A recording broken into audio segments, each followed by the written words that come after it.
we're back with Max LaHiff. He's agreed to kind of keep us a little bit updated with all his bits and pieces. And you're just about to come out of off season. Is that correct? This is correct. Back into it. So all the boys are back in tomorrow. So I just wanted to touch base because I've seen you do I always see you do interesting stuff on Instagram, but some things have really kind of piqued my curiosity. One is your new skipping obsession. And obviously you're coming back from a bit of a calf injury. What's kind of brought along that skipping fascination? So the skipping, well, I wouldn't call it we call it roping in the biz, but anyway. Sorry. But yeah, no, essentially, mate, it's like, I met a guy called Tim Sheaf, who lives here in Bristol, and he trained with a guy called, it's like the WEC method, a guy in California. And he's all about like sort of spinal mechanics, like the slinging mechanics and the underutilized sort of rotational gaits. That this is all anecdotal, but like, in my experience anyway, of like what primitive man should be. So it's like sort of that more sort of natural movement of like coiling the body. And really, that's what the rope is. It's like a kind of it's like a tool for gait mechanics, like throwing, running, boxing. It's a lot of thoracic and hip like rotation, and it's sort of coordinating all those sort of movements with your whole body. And other than that, it's just a lot of fun. So even if it wasn't that, but I think generally that I'd get a lot out of it, mobility wise and stuff. And it's just so wonderful. It's really addictive, quite mindful. And there is some showy offy stuff in there that's probably not that useful, but it's so there's some great patterns on there, some great techniques or tricks, as they say, that actually do lend themselves to running and stuff. And you do feel it quite quickly as well. One of the big things comes across with you is that you're quite open to trying different things. You move, but you have a big solid foundation of what we class as normal strength and conditioning stuff. So I know you're heavily into all your compound lifts, and your Olympic stuff. You're pretty on top of that. How do you see that with other guys in the industry in terms of professional guys? How open are they to explore different methods outside of what majority of the guys are doing? It's difficult, isn't it, man? Like S&C, like it's such a, I wouldn't call it incestuous, but like it's hard to change people's minds to like different principles on something that people invest so much time, resources in, and it becomes quite tribal, and then it gets emotional. So like you've watched like I'm talking about sort of, you could go from like Louis Simmons and Westside Barbell, and he's like the guy on his, like he's made that hybrid, that conjugate method. And then you've got other guys like Ido Portal, who's like moving like a goddamn spider monkey, and you just like, there's so much choice, but everyone's so emotional and tribal about it. So I just thought be more ambivalent about like what you sort of add into your own practices. And I just think that in rugby, because it's so like dominated by collision winning, and the KPIs are obviously more about sprinting and force development, because that's how you get good carriers. Like you have to win momentum. Rugby's a momentum game. You can get too stuck in just wanting to develop force, and I find that too much compound lifting just leads to sort of, I wouldn't call it not intelligent bodies, but you kind of get like fused together. Yeah. And it's just this sagittal kind of plane of movement that you're good at. So I just felt I could see it over my career, like in video, like I could see my body changing in terms of how it moved. So I was like, I need to like get my fascia was holding my whole body hostage. So I was just thinking I need to kind of become a little bit more cerebral with how I move. So any practice I can sort of incorporate that lets me do that, whether that be swimming, a little bit of rock climbing, roping, that kind of thing, yoga, grappling, all those things make you move more intelligently in that regard.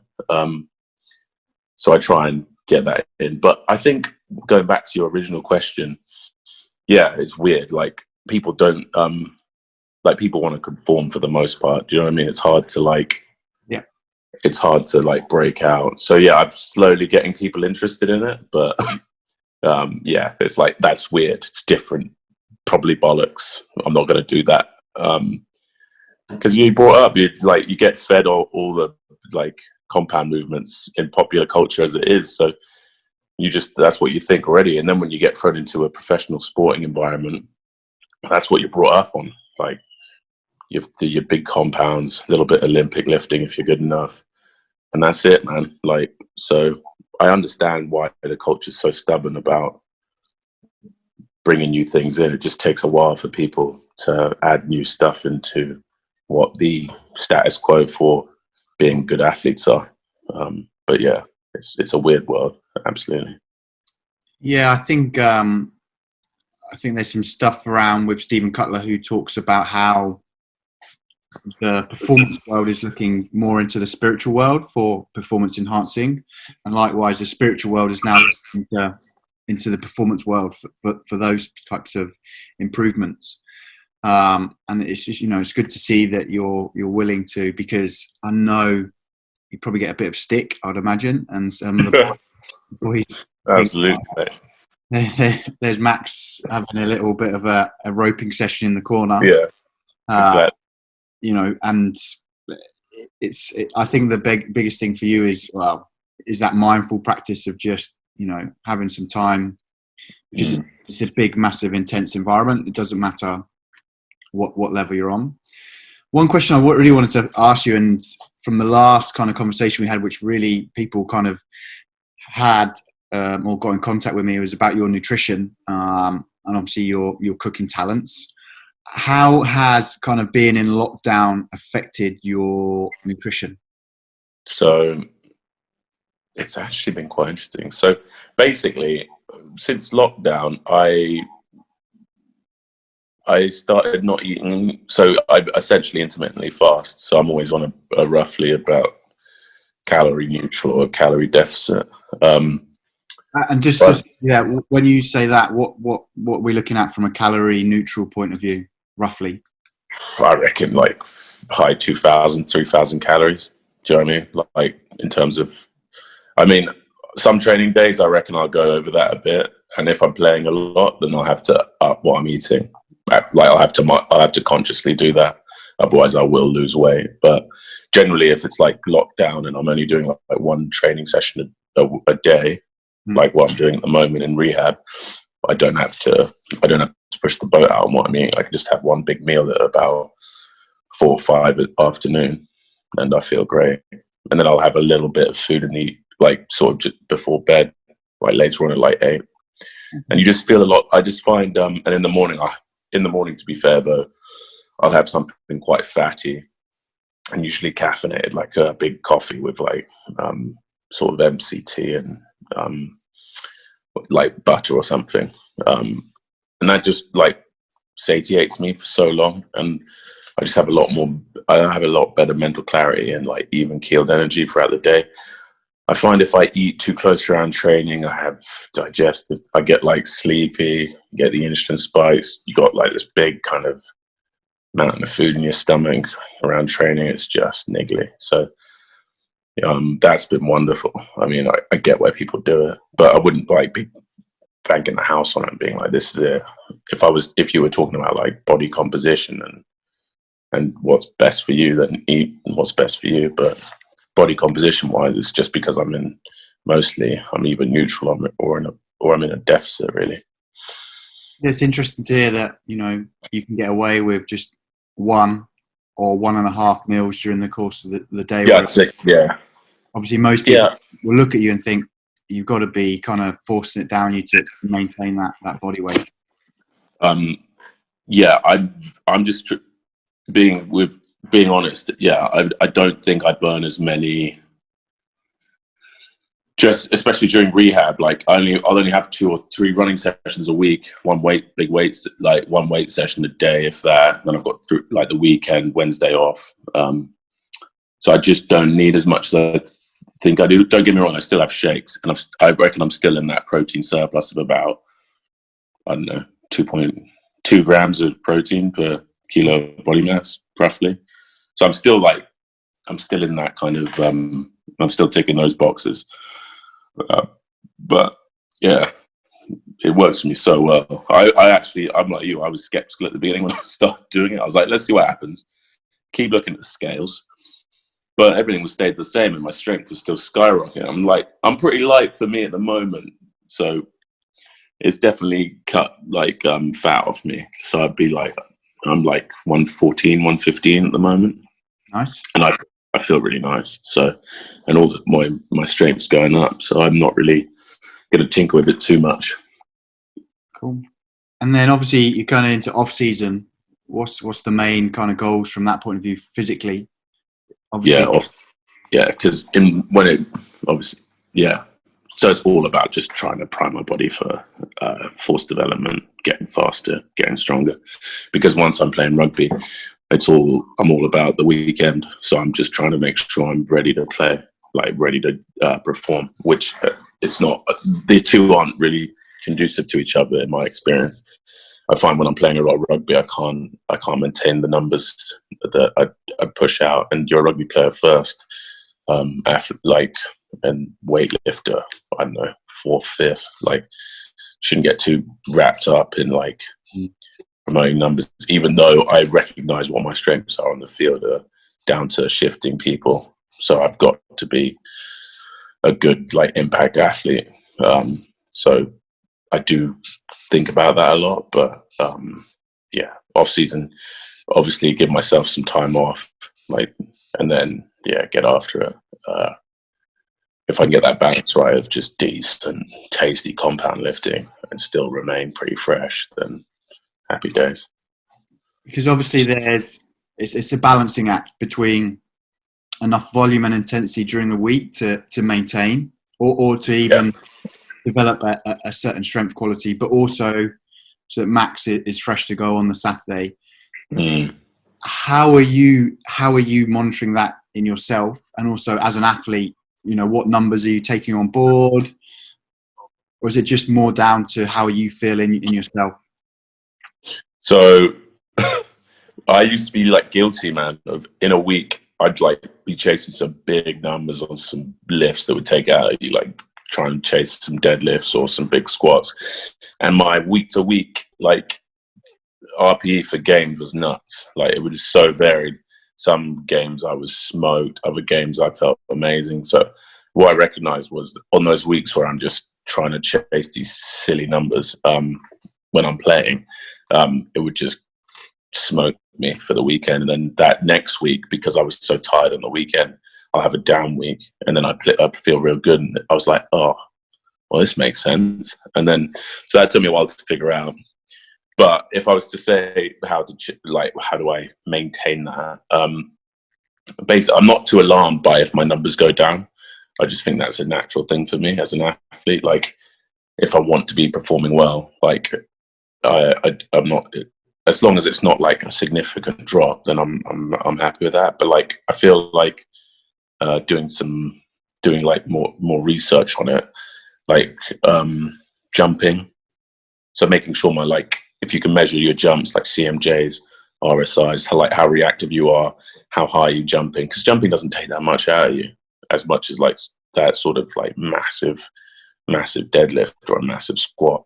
So if you can keep those sort of numbers up, I feel you can still throughout a season get better at jumping, become more reactive. Sprints, accels, 10 meter, 20 meter, 30 meter accels. Working on those numbers, those are all great indicators of whether you're going to be a dynamic force of destruction on the weekend, as opposed to a bit flat after just trying your hardest in the week to smash out a goddamn deadlift PB. Do you know what I mean? That's what I think anyway. Yeah, it's jumps are a great tool for anyone nowadays. There's some great apps out there that you can get people to measure your jumps, and you can get very accurate jump heights, time in the air, etc., ground contact. Yeah, that's it, man. Probably my last question would be, obviously, with what's going on with lockdown, a lot of people have had a lot more time on their hands. And I see one of your big ways is your film, Instagram kind of information. Not rants, but definitely film club. Yeah. Film club, with Jerry Maguire and stuff like that. Yes. As an athlete, what else are you doing outside of being an athlete? So a big part of sort of what I'm doing is just like stuff like that. Like I like to connect with people on here. Like I just love dialogue, conversations. The film club, I've got a few little bits and bobs lined up outside of rugby in terms of like media stuff, like media training and stuff. So I want to kind of continue that. A lot of reading, sort of stuck on like psychology at the moment. So I did some philosophy, and then I sort of fell into like Carl Jung, who I find fascinating. He's like my spirit human. What a bloke. So I'm really enjoying reading some of his stuff. And then like I try and learn like a few weird skills. So like so with the journaling, I like to journal. So I sort of started teaching myself to mirror write with my left hand. So I'll write on the right page the day, and then I'll just mirror that with my left hand on the opposite page. And I read about it being like really good for your motor skills and for your brain, and to like in the world of sort of expedient distraction everywhere and overstimulation, where we don't really engage our brains, we don't think, we just judge by what we're seeing. It's like a useful way of sort of keeping the dementia and Alzheimer's and all that madness away. What else have I been getting up to? Juggling. Still can't crack the 4-ball, but I'm getting there. And then what else have I been doing? Oh man, I'm so into the Wim Hof stuff at the moment. Yeah, I've seen you post a few things about that. That's cool. And I just read his book, and I just thought it made like a lot of what he was talking about was just fascinating. Like the over domestication of humans, and how like the need for clothes in like climates that don't really require them, and central heating and aircon. The fact that we're just so desperate for comfort, it just leads to so many, especially in the Western world, leads to so many like complications in later life with heart and brain things. I just found it fascinating. So I've been doing like loads of cold exposure, and I got this My High sauna blanket as well, which is actually, I was very skeptical when I bought it, and it's actually really, really toasty. So I've been smashing that, and that's sort of the things I'm on at the moment. You're into your saunas and stuff like that. Oh yeah, get high on your own supply, man. Oh, the endorphins are real. Yeah. But obviously there are some interesting, extracurricular activities that you're into. Any of the other guys have got some interesting things that they like to do? Because obviously most boys I know love a bit of PlayStation, or I used to try and they can play golf, etc. Has anyone got any weird things? Not particular. Oh, Vax is always down in Cornwall surfing. Oh yeah, he got me into learning how to skateboard, so I've been doing that as well, which has been so fun. But yeah, he's quite out, is he? What's that? The coaches are happy with you two boys trying to learn how to skateboard. Yeah, exactly. Yeah. I just cruise. I don't do tricks. I just like to cruise around. Yeah, it's fairly low risk. So far, anyway. You'll just see me at like 9 o'clock in the Asda car park, just gating circuits around it. What else? Is anyone else has some fruity hobbies? Dan Thomas is a full-time dairy farmer outside of rugby. It's nuts. He's a crazy bastard. He's always sending me like weird things of like his hands like up the uterus of cows as he's doing stuff. It's just like this. Just another day, boy. He's a free guy. But otherwise, no, there's nothing there's still big Fortnite crews and Call of Duty crews. I can't think of anyone else with a really fruity hobby on the side. No. And although you've kind of obviously moved from Bath to Bristol, it's not that far of a journey. From a culture point of view, have you seen any difference in terms of, supporter culture or anything like that? Or has it just been, because obviously, there's a bit.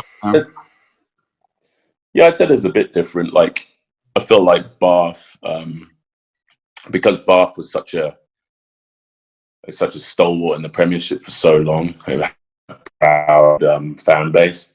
Whereas I feel like Bristol's fan base were more optimistic just because they were on the rise. Yeah. So it was like they'd just come from the champ. So it just felt a little bit more sort of positive in that regard. But you understand when fans are negative as well. I completely get it. I'm compassionate to that, especially with when I was at Bath, we could underperform at times with the players we had. So, but culture-wise, there's definitely a difference here. It's just a sort of a bit of a different demographic because I feel like Bristol's just it's got like a lot more different. It's very much more diverse in terms of personalities and backgrounds, quite eclectic. Whereas Bath sort of had I don't know, it was just a more cohesive group of guys in terms of who they were. Whereas Bristol is just fun having all that diversity. I've just loved it. What else? And obviously you've added to that diversity. Yeah, absolutely. I was embraced as a bastard as well. Yeah, absolutely. Just it was really quick. I think, but that's also because I'm just a lot more sure of myself as a person, as a man. Whereas at Bath, when I got there were a lot of big dog alphas. It was just, and I was still a young man. I must have been 20, 24, not really proper sure of myself. And there was all these kind of very, these Bath veterans at the time. So it was just, it was a lot, I was a lot different bloke to then. So it obviously it just felt a lot different to coming here. I think that people disregard how young some professional athletes are, and and the situations and the stages that you're put on to perform, and how that affects individuals, everyone, in very different ways. And it's for me, it was always interesting to look at that in terms of your senior guys and how they acted and how they responded to certain situations. But no, mate, that's good to hear. I think that obviously by you reading more and having that interest in psychology and philosophy, it's only going to put you in good stead. I think that's the big thing. Well, it just allows you to figure out if you like what your craziness in a sense, doesn't it? But like, I find that with rugby players, you sort of know who has figured themselves out early and who hasn't. Not that either of them are a bad thing. It's just like some guys are still sort of getting to grips with their spiritual person, so to speak, like their beliefs and who they are. So like when I got like, you just know immediately the guys. Like, who's a good example? Oh, Charlie Yules. So Charlie Yules is captain of Bath. But when I got there, he was in the academy, like his last year. But you could already tell he knew exactly what he was about. As a very young person, this guy was straight out of Bryanston School. But he knew exactly where he was going and what he was about. Same with Anthony Watson, actually. There's not like that. There's not that uncertainty sort of thing and trying to try to earn themselves, so to speak. And that's why I feel like that conviction of self is useful, but it's not everyone has it at such an early age, and it is what it is. Yeah, it's interesting to hear you that guys that you would think would be highly confident in the way they go about things actually deep down are not. And that it's one of those things where it takes time and everyone has their own journey, and actually the journey's the best part of it, not the outcome at some point. Oh, absolutely. Yeah, absolutely. Cool. Max, great to catch up with you, buddy. It's been good to hear. It's been interesting to also discuss some of your things you've been up to. Obviously, long may it continue, and yeah, the next activity is around the Instagram story, as we probably talk, no doubt, in your head. yeah, I'll put something up later. Yeah, absolutely. Man, see you soon, buddy. Cheers, Lee. I'll catch you later, man.